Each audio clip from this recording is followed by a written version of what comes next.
Repression wanjo gabruma Chabsa hachabu Anwanjesan irraceu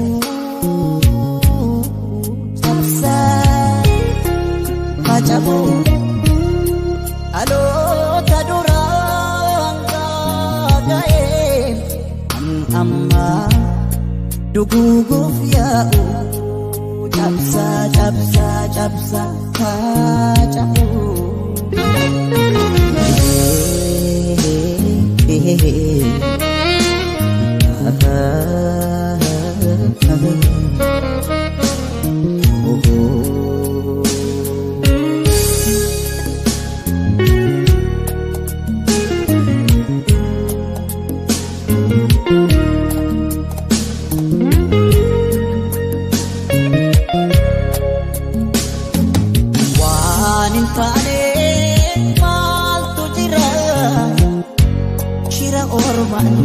Sakalamne amma genyu oto betnu amma genyu gahu dabne wanin kane mal tujira shira orman sakalamne Magenyo oto betnu amma genyo gahu dabne agaru absawa ar agaru oromo dab ar agaru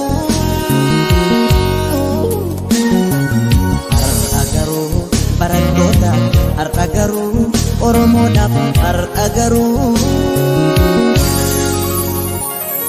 Galani sani fata'u Lafe sa'anitin ijaramne Iga sa'anin wal supine Kofta dinatti dammakne Yaddotane yaddesine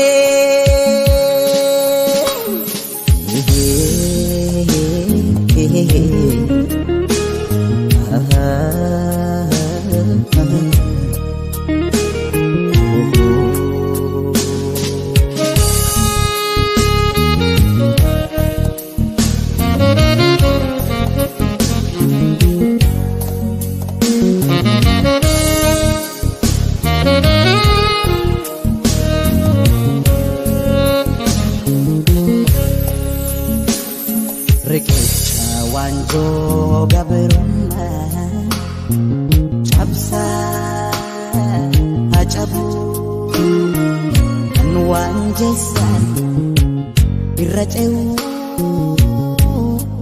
Chabsa hachabu Alo taduranga gae amma duguguf ya'u Japsa, japsa, japsa, hajabu.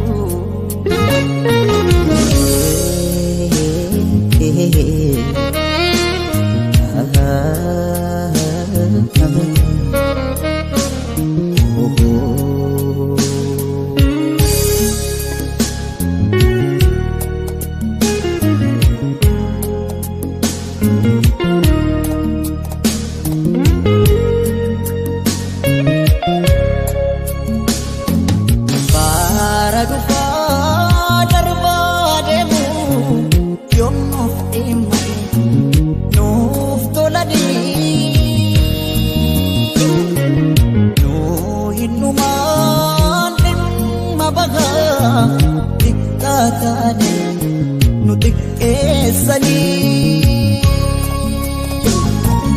para dufa darbademu yommuf imani nuf tolani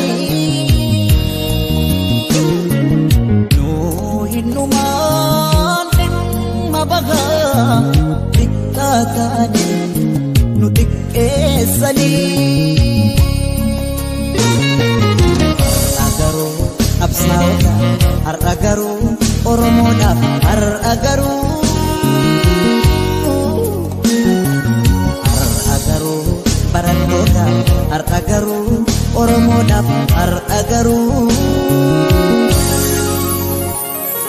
galanni isaaniif haa ta'u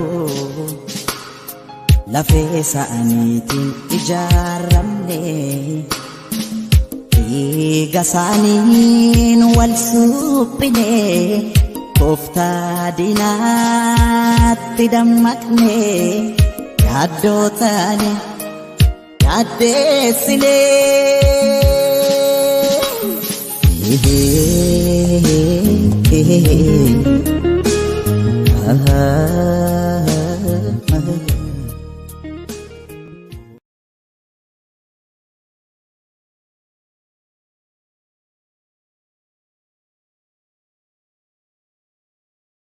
Credit, The Ethiopia Insight, April 25, 2022. Note, some terms have been altered to provide for phonetic reading. Abiy's regime is a modern version of the Ethiopian Empire State. By Asafa Jalata. Political marginalization, cultural repression, economic exploitation, and state violence in Oromia reflect a continuation of Ethiopia's imperial history. After becoming prime minister in 2018, Abiy Ahmed positioned himself as a man of peace and democracy who would transition Ethiopia from its troubled past. This initially won him many supporters, both domestically and internationally. He was also applauded for signing a peace deal with Eritrean President Isaias Afwerki, granting amnesty to political prisoners, and reducing press censorship in Ethiopia. As a result, he was awarded the Nobel Peace Prize in 2019. But, within a short time, Abiy reversed most of the reforms he had overseen. He started to show a second face, one of cruelty, manifested in state terrorism and massive human rights violations. While much attention was given to his administration and allies' atrocities in Tigray, state terrorism in Oromia is also rampant. As with violence against many long marginalized communities in Ethiopia, Abiy's brutal repression in Oromia and against Oromis is not new. The perception among Oromo nationalists is that Abiy, like many of his predecessors, is running a neo-Nephitenya administration that exalts the glories of Ethiopia's imperial history and seeks to continue its oppressive, brutal, and exploitative practices. Imperial history. Defining what a neo-Nephitenya administration is requires an understanding of the historical Nephitenya-Gabar system. Menelik II and his collaborators created the Nephitenya-Gabar system as a form of settler colonialism in the last decades of the 19th century by settling Amharas, Tigrayans, and other ethnic groups, mainly Highlander Orthodox Christians in Oromia and the broader Ethiopian south. Conquering the central and southern nations and incorporating them into the Ethiopian Empire did not occur voluntarily or peacefully. Many resisted and fought against their colonizers, and this resulted in countless victims being massacred and enslaved. The colonizing army looted cattle and grain, and committed horrifying acts of mutilation, such as cutting the breasts of women and hands of men. The army then established a system of control over the rest of the population by dispossessing them of their land, exploiting their labor, and taking their agricultural products. At times, when Gabars failed to provide what was required, they were sold as slaves. The settlers or Nephitenya, meaning musketeers, including soldiers, clergymen, and administrators, exploited the Gabars. Gabars were treated as serfs and, in some instances, as slaves. They provided labor, tribute, and tax revenue to their new lords. This system claimed absolute right over approximately 3/4 of the Oromo lands and provided portions of it to its officials and soldiers as a salary. Some land was granted to the Oromo collaborators, who became the agents of the Nephitenya system by engaging in the exploitation and oppression of the Oromo people. While the Nephitenya system has a pronounced cultural aspect, Amhara Tigray culture, Amharic language, Orthodox Christianity tradition, and so on, it is also class-based. Many Oromis and others from marginalized communities have been part of the system since imperial times, mainly to advance and protect their economic and class interests. One notable Oromo collaborator, Gubinadachi, played a significant role in helping Menelik II in his efforts to expand his kingdom and subjugate peoples in what is today central and southern Ethiopia. Many Oromo nationalists now use the term Gubana or Neo-Gubana to describe those who collaborate with the Ethiopian state and stand against the interest of the Oromo masses. Emperor Haile Selassie's government expanded and consolidated the Nephitenya Gabar system before changes occurred in the Ethiopian Empire State during subsequent administrations that came to power in 1974, 1991, and 2018.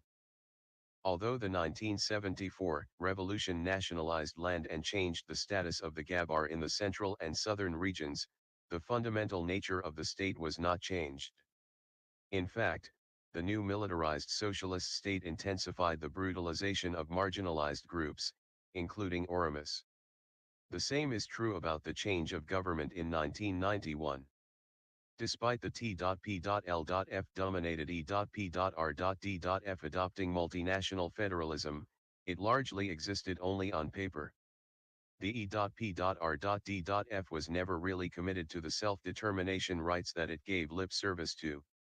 Tigrayan elites and their collaborators from other ethnic groups were dominant and, in line with their Neo-Nephitenya predecessors, exploited marginalized groups. Rewriting history. Critics characterize the current regime as Neo-Nephitenya because it tries to modernize the Ethiopian state by glorifying imperial leaders and the history of the empire while denigrating the history of marginalized communities. Habesha elites under successive regimes have denied the colonization of the Oromo and presented them as invaders of Ethiopia, referring to the so-called Oromo migrations of the 16th and 17th centuries. But, as demonstrated by Mohammed Hassan and Mikuria Bolcha, the way Oromus are portrayed as invader expansionists is false. For instance, according to these two scholars, the Tuolama Oromo lived around the Blue Nile long before Christian Highlanders moved to these areas in the 13th century. The Neo-Nephitenya system defenders use portrayals of Oromus as expansionist invaders to justify the brutal expansion of the Ethiopian state. In his various historically void speeches, Abiy lectures the long marginalized peoples of Ethiopia to forget how the Ethiopian Empire State brutalized the Oromo, Sidama, Somali, Kamant, Ago, Wolata, Gambela, Berta, Gomuz, and others. When Abiy articulates the greatness of Ethiopia and its leaders, what comes to mind for many members of these groups is brutality, state terrorism, and human rights violations. Despite Abiy and the Ethiopianist camp that supports him trying to discredit the historical narrative of these victimized groups and legitimize the crimes of successive Ethiopian governments, the people will never forget their real history. Cultural destruction. Abiy's Neo-Nephitenya administration has also started ideological warfare on Oromo history, culture, identity, and nationalism, by glorifying Amhara nationalism disguised as Ethiopianism. As the new administration tries to revive the assimilationist nation-building project, one aspect of the strategy involves the systematic attack of Oromo political and cultural institutions. Despite Abiy's administration giving lip service to the importance of Gada/Sikt leaders, it is oppressing Gada leaders who are the custodians of Oromo culture, institutions, and democracy. For instance, on December 1, 2021, federal and Oromia government forces attacked a Gada religious ceremony in Kareu, East Shua Zone. They beat and abducted the Abba Gada, the traditional head of religious, social, legal, and economic affairs, other community leaders, and innocent young men. The bodies of 14 people, including the Abba Gada, were found the next day, while 25 others were unaccounted for and are believed to be dead.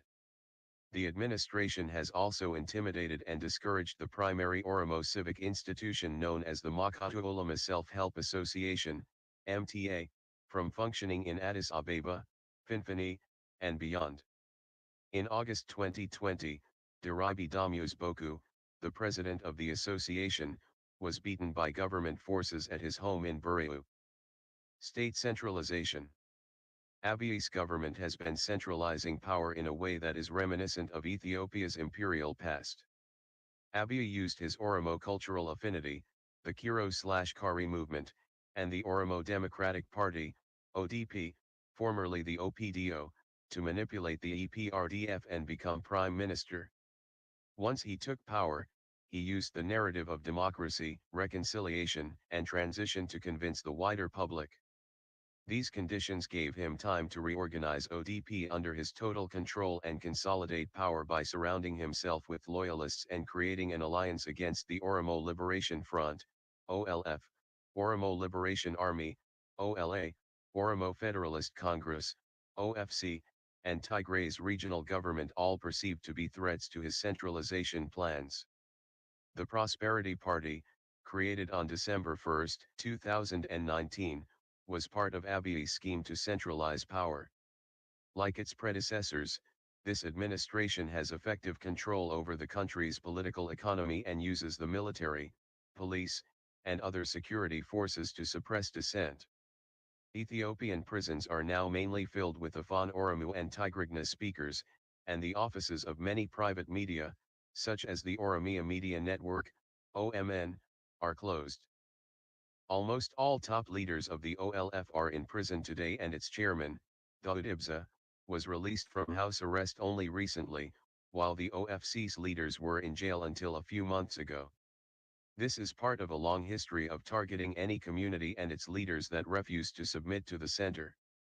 Sadly, rather than criticizing the Prime Minister's centralizing ambitions that caused the current crisis, most Amhara elites, Amhara media, and state media often blame Oromus and Tigrayans for Ethiopia's ills.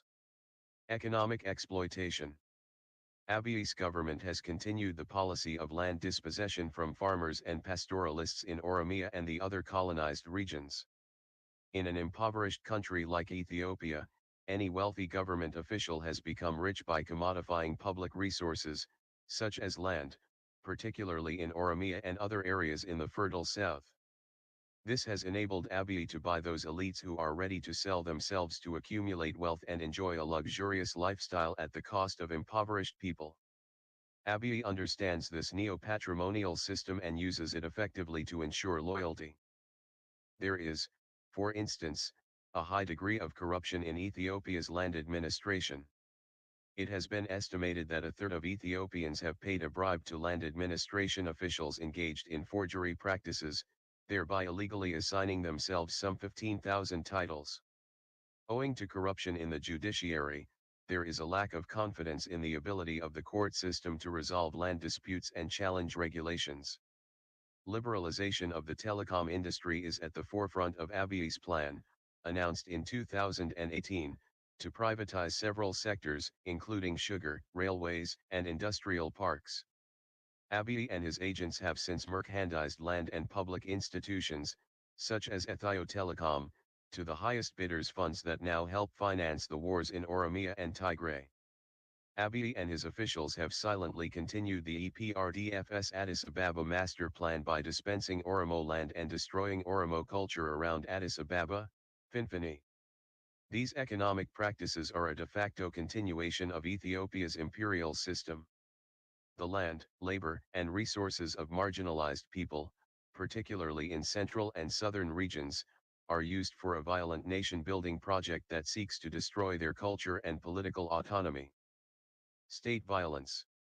Any Oromo who does not conform to the neo-Nephitenu revisionist history, cultural destruction, economic exploitation, and land dispossession is liable to be subject to state violence. That violence has been used to impose fear on the public as a ploy to change their political behavior and make them support the current administration. The Ethiopian government has never refrained from attacking the OLF and OLA, along with the Oromo public, to destroy the Oromo struggle for self-determination. Starting in 2018, when Abiy came to power, members of OLA and the Kiru/Kari movement have been hunted and killed or detained in many places across Oromia. Soon after he came to power, Abiy established military command posts in some parts of Oromia, such as Wello, Walaga, Guji, and Central Oromia, giving them a free hand to kill Oromo youth and other civilians who were suspected to be Oromo nationalists or sympathizers of the OLF and the OLA. When asked why the government failed to destroy the OLA at a Prosperity Party meeting, Fakaja Tesima, a party official, said, "If you want to completely get rid of all the fish, you will need to dry up the ocean." Ph.D. was declaring war on the Oromo public because they supported the OLA.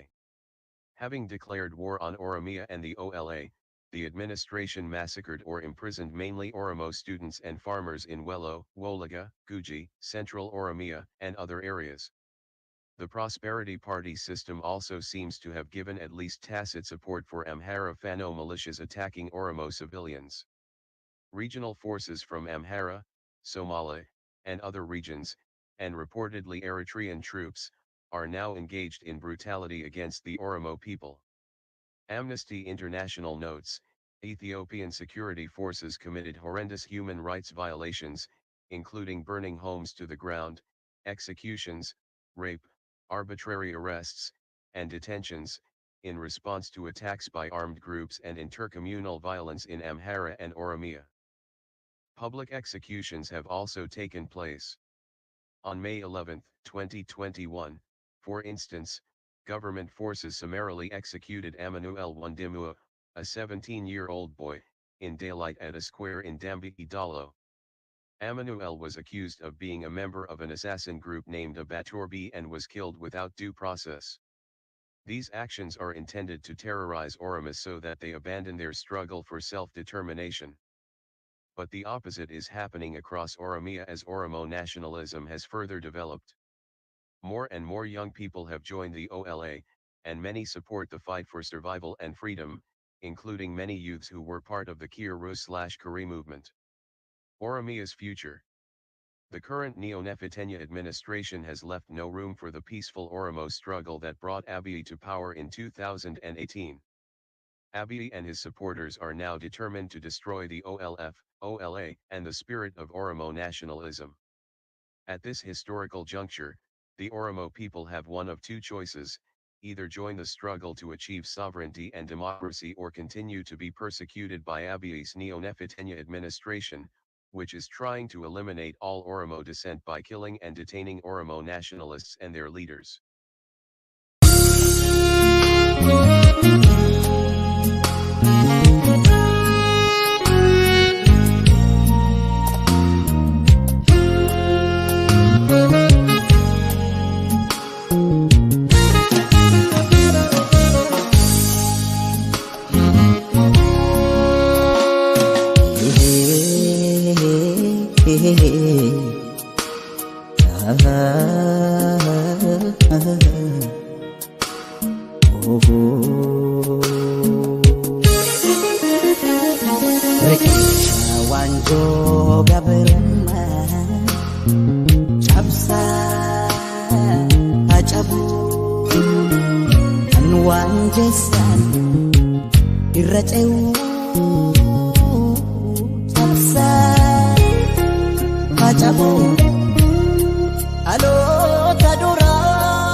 Oromoodhaaf har'a garuu galanni isaaniif haa ta'u. Lafee isaaniitiin ijaaramne dhiiga isaaniin wal suphine tooftaa diinaatti dammaqne yaaddoo taane yaaddeessine.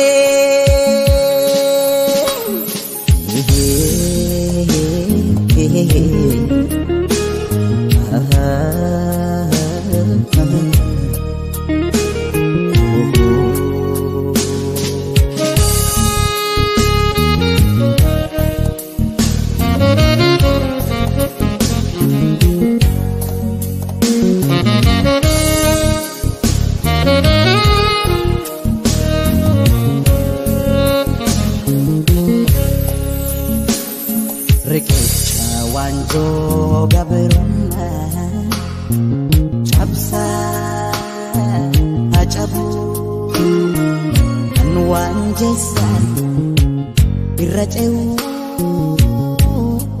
cabsaa hacabuu dhaloota duraan gaaga'een kan ammaa duguuguuf yaa'u. Cabsa, cabsa, cabsa, kacau.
Har'a garuu Oromoodhaaf har'a garuu